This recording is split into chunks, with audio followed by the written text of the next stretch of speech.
lá, Programa Saúde e Consciência dessa semana grava na Unipar de Cascavel. Nós viemos até aqui para conhecer o Laboratório de Análises Clínicas, que é coordenado por biomédico, e também para conhecer o curso de Biomedicina. E para falar sobre o curso de Biomedicina, nós estamos com o coordenador do curso aqui conosco, professor Rafael. Tudo bem? Tudo bem, Marcelo. Professor, como é a formação do biomédico? A biomedicina é uma profissão teoricamente nova no Brasil. Surgiu no final da década de 50, quando teve uma reunião em Curitiba, aqui no nosso estado ainda, para tentar a formação superior de profissionais que pudessem trabalhar para o curso de medicina, onde licionassem as matérias básicas. E com essa ideia primária surgiu o curso Ciências Biológicas, Modalidade Médica.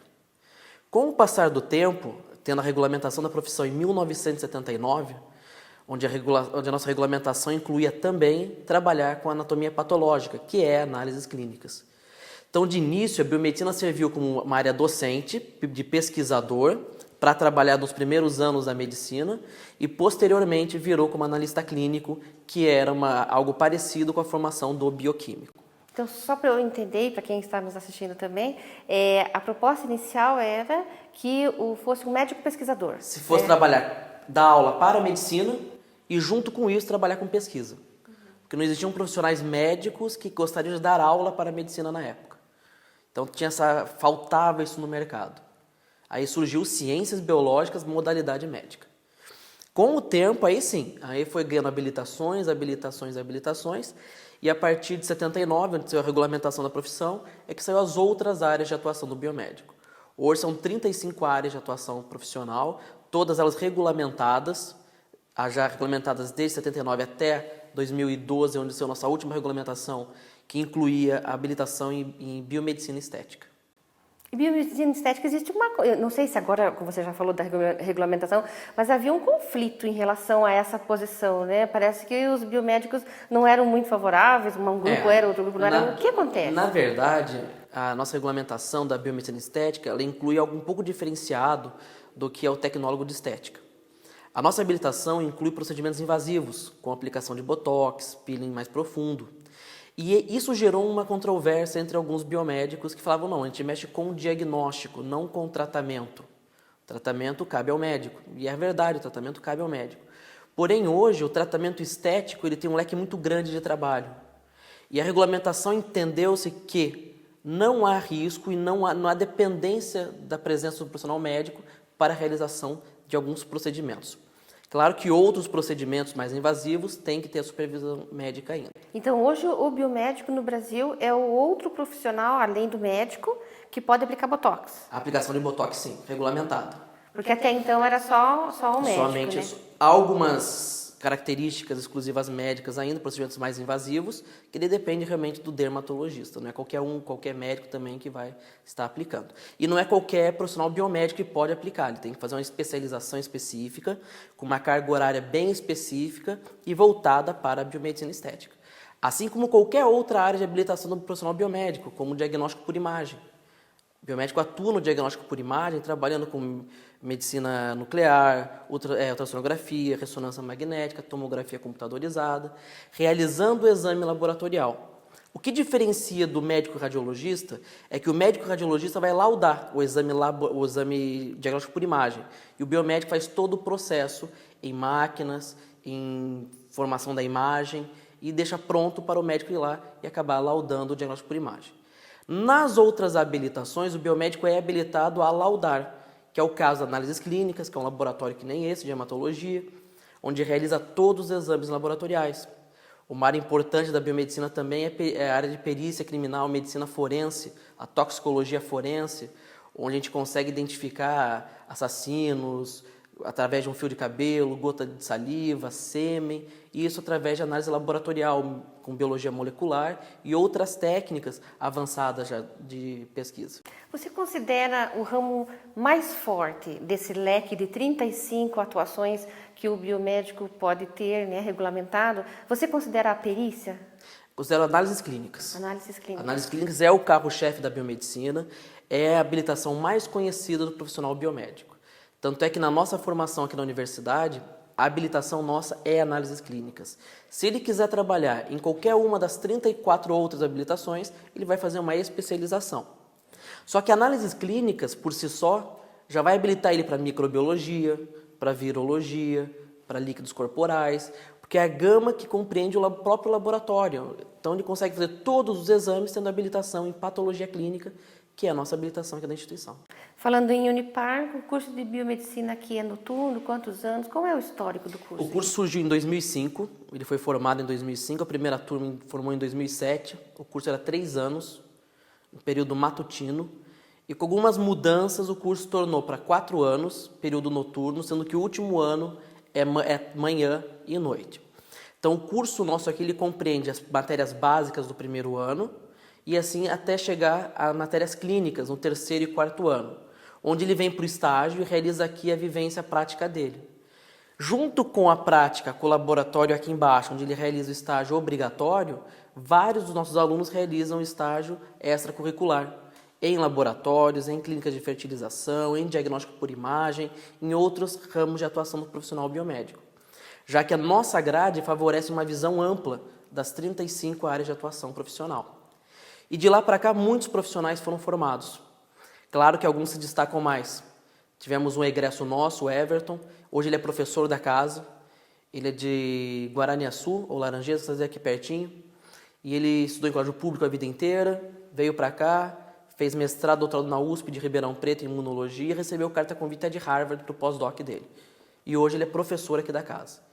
Então, para a gente é uma alegria muito grande realmente mostrar como estuda na universidade, baseado em técnicas seguras e toda a estrutura proporciona isso para o mercado de trabalho. É uma história de sucesso de egresso. Isso é uma de várias. A gente tem vários alunos na USP, Unicamp, UEM, UEL, fazendo mestrado e doutorado. Ex-aluno nosso está na Inglaterra, fazendo doutorado também, e saiu daqui com toda a formação.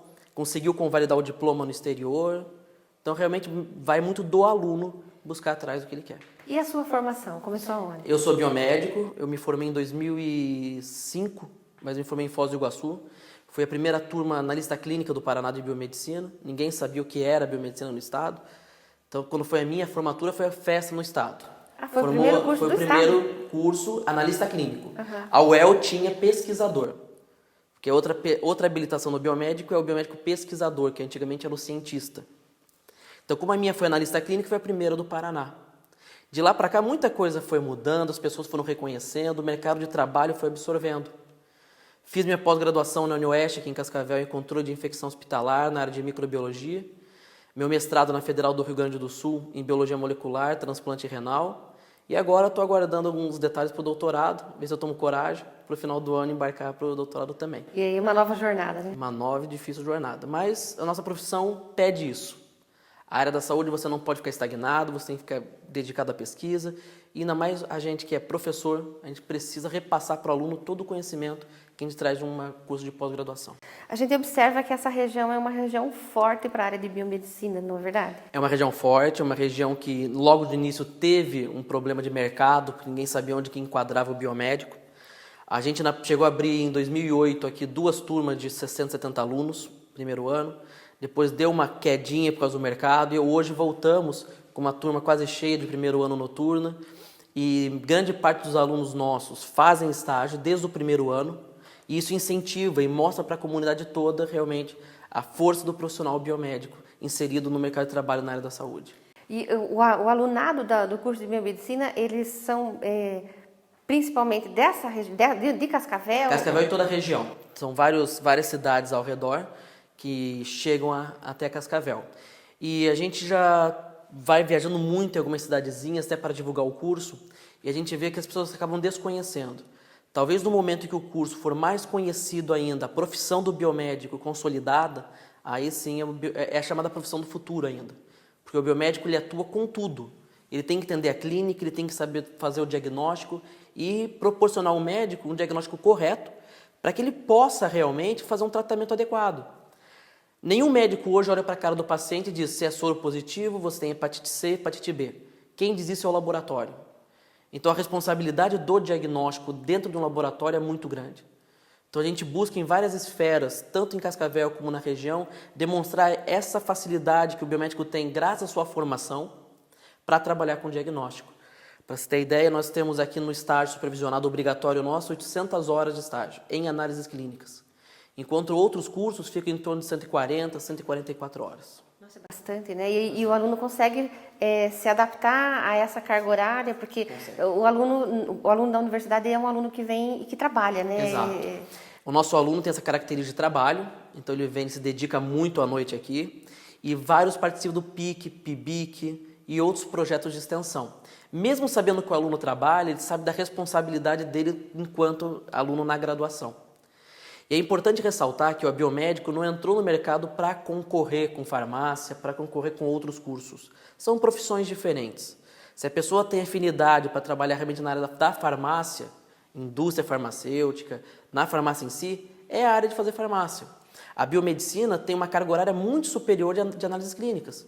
Que nem eu lhe falei, 800 horas da biomedicina, enquanto a farmácia 140 horas de estágio supervisionado. São cursos diferentes, né? Cursos São diferentes. profissões afins, mas cursos diferentes. Isso, a biomedicina atua também na área da pesquisa farmacêutica. Não manipulando, quem manipula é o farmacêutico. Mas a pesquisa farmacêutica é o biomédico que faz também, a questão de vacina de DNA. Então, o nosso leque, perfusão extracorpórea, a gente pode atuar também, que é uma área importantíssima. Aqui em Cascavel tem um biomédico de São Paulo que trabalha com grandes cirurgiões cardíacos, que atua com perfusão extracorpórea.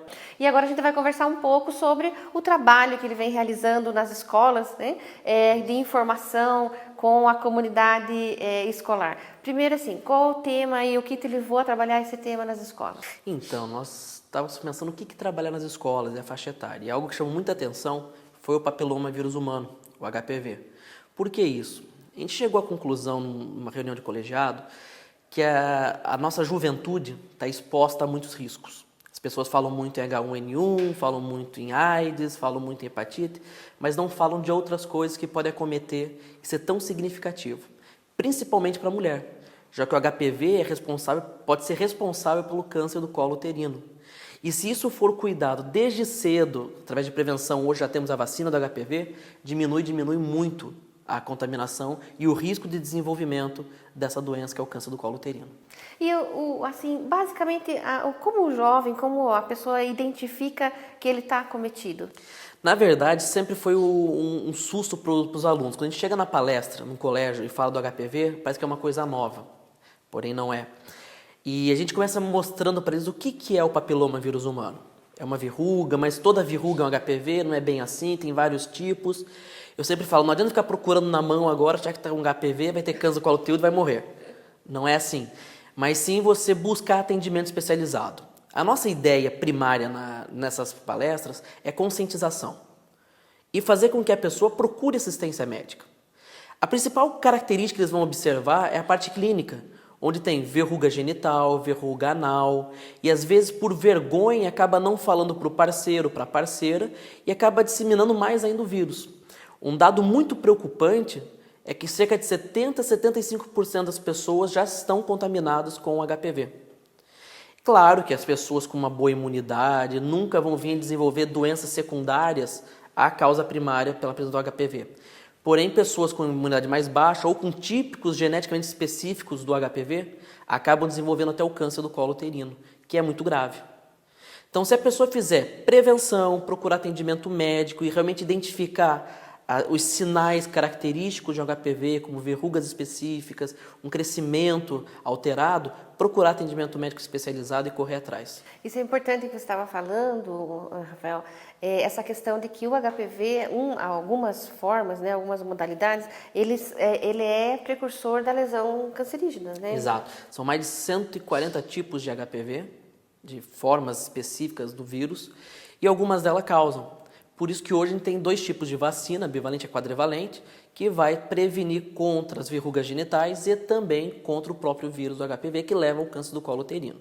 São 3 doses essa vacina? São 3 doses, cada uma com datas específicas, no primeiro dia, depois 60 dias, 180, e assim para ter uma segurança maior.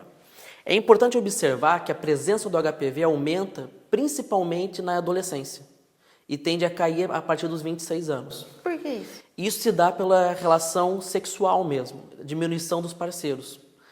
Teoricamente, as pessoas tendem a parar com muitos parceiros após 20 e poucos anos. Aqueles que entram naquela euforia, descobrir o prazer sexual, vários parceiros, chega um momento que cansa, quer casar, quer ter filhos e tem o mesmo parceiro. E com isso diminui a chance de contrair o vírus. Até também tem a questão do próprio organismo estar mais protegido do vírus se já teve o contato com ele. Então pode também ter essa relação. Porém, as pessoas idosas já estão apresentando HPV também.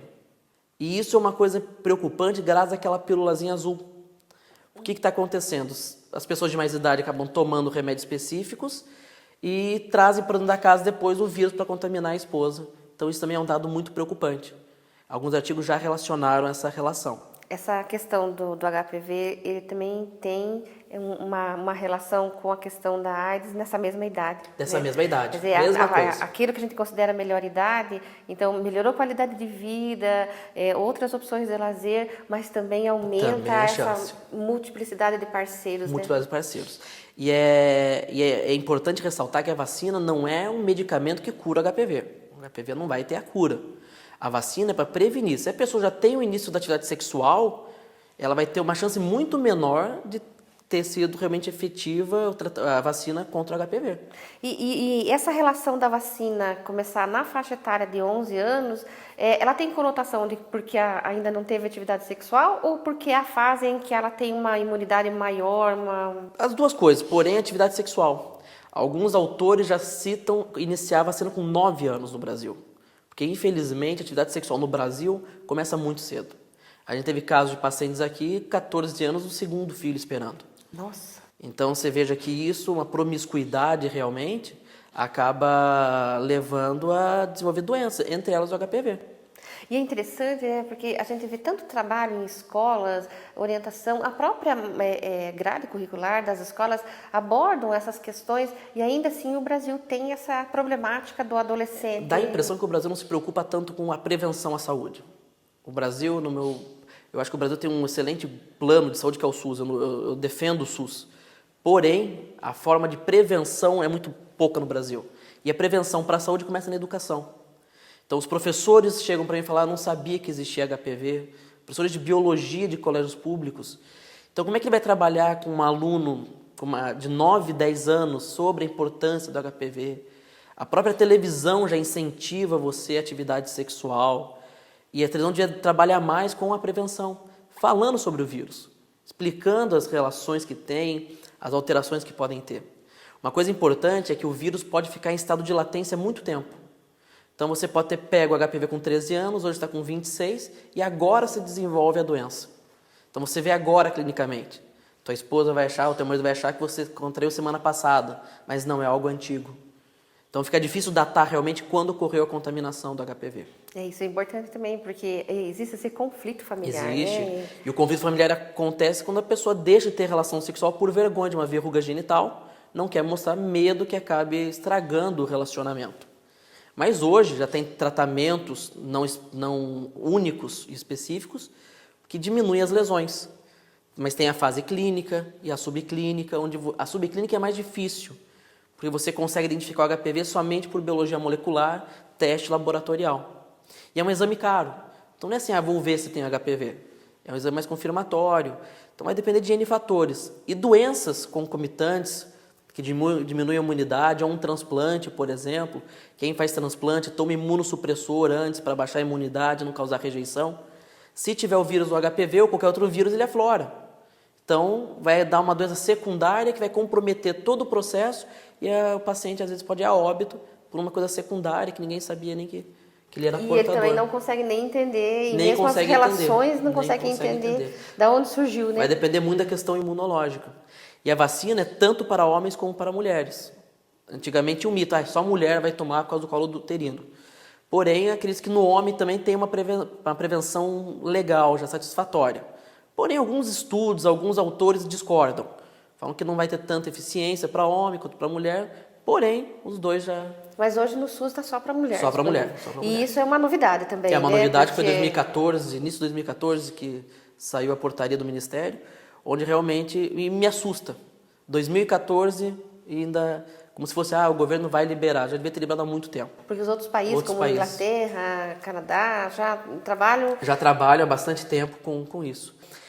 Chega no laboratório para a gente uma lâmina, que o biomédico trabalha com essa parte de citopatologia, que é a análise citológica da célula. A gente analisa e já vê o processo inflamatório, processos significativos que podem representar um HPV. A gente coloca isso num laudo, na hora o ginecologista já vai pegar e vai conseguir fazer um tratamento e, às vezes, melhorar a qualidade de vida dessa paciente. Agora, Rafael, do teu ponto de vista, por que o brasileiro tem tanto mito em relação à doença sexualmente transmissível? Questão cultural. Acho que o Brasil ainda falta muito aprender com educação. Os países mais desenvolvidos hoje é que apresentam melhores índices de educação. E a educação tem que começar na base. Desde a educação na saúde, educação de conceitos de meio ambiente. Agora o Ministério da Educação coloca para as universidades trabalhar a questão ambiental, questão étnico-raciais, mas isso tem que começar da base. Mas de algo efetivo, não algo que só cita e acabou. Realmente levar profissionais para dentro das escolas públicas e mostrar realmente o que é um vírus, o que é uma bactéria, o que é um fungo, qual que é o perigo disso para a saúde, como prevenir isso. Às vezes uma criança contaminada por uma bactéria vai estar transmitindo para a mãe e assim para outros. Então não só no caso do HPV, que é o vírus, mas bactérias, fungos, tem que começar da base. E isso depende do governo, nas 3 instâncias, municipal, estadual e federal. No momento que o Brasil realmente respeitar a educação e a saúde, as coisas vão melhorar muito aqui. Enquanto não me respeitar, o Brasil vai continuar a mesma coisa. Eu estava lendo um artigo sobre essa questão de saúde no Brasil. Quando se fala em a nova saúde pública, né? A nova saúde pública ela vai por promoção de saúde e não por prevenção de doença, né? E a gente se preocupa em prevenir, mas é aquilo que você está falando, né? Se eu não educar, se eu não promover saúde, é muito difícil que a gente consiga melhorar esse índice. Eu acho que o grande problema foi que a terminologia saúde foi muito mal interpretada desde o início. Saúde, não ter doença, não é isso. Saúde é bem-estar físico, mental, social, psicológico, tudo isso. E isso inclui a biomedicina estética. A pessoa tem que se sentir bem para ter saúde. Então a saúde é muito ampla e tem que ser trabalhada em várias esferas. No momento que trabalhar essas várias esferas da saúde, aí sim, as pessoas vão ter qualidade de vida melhor, vão poder trabalhar melhor, ter uma renda melhor e, consequentemente, uma vida muito mais longa. Só para a gente encerrar, conta para a gente a experiência, como você é recebido nas escolas. Você tem dificuldade para agendar essas palestras? Você consegue distribuir preservativo ou não pode? As crianças ou adolescentes ou jovens te recebem bem ou fica aquela coisa, nossa, esse assunto não? É interessante, quando eu chego nas escolas, falo do HPV, começam a ver aquelas brincadeirinhas, risinhos, mas eles acabam se assustando e vendo que aquilo realmente é importante. Quando a gente fala de preservativo e vai distribuir preservativo, começa a brincadeira um com o outro, não levam tão a sério. Algumas escolas, por questões religiosas, optam por não poder falar tanto deste tema como deveria. Então, distribuir preservativo já tem um certo problema, mas outras escolas, a maioria das escolas não. Acabam deixando, os alunos acabam assistindo, vendo que existe alguma coisa, e mesmo com brincadeirinha ou não, eles acabam pegando. Mas é legal, eu gosto de trabalhar com essa faixa. Ok, parabéns aí na sua carreira, seu trabalho, sucesso. Obrigado. Nós ficamos por aqui, voltamos na próxima semana. Até lá!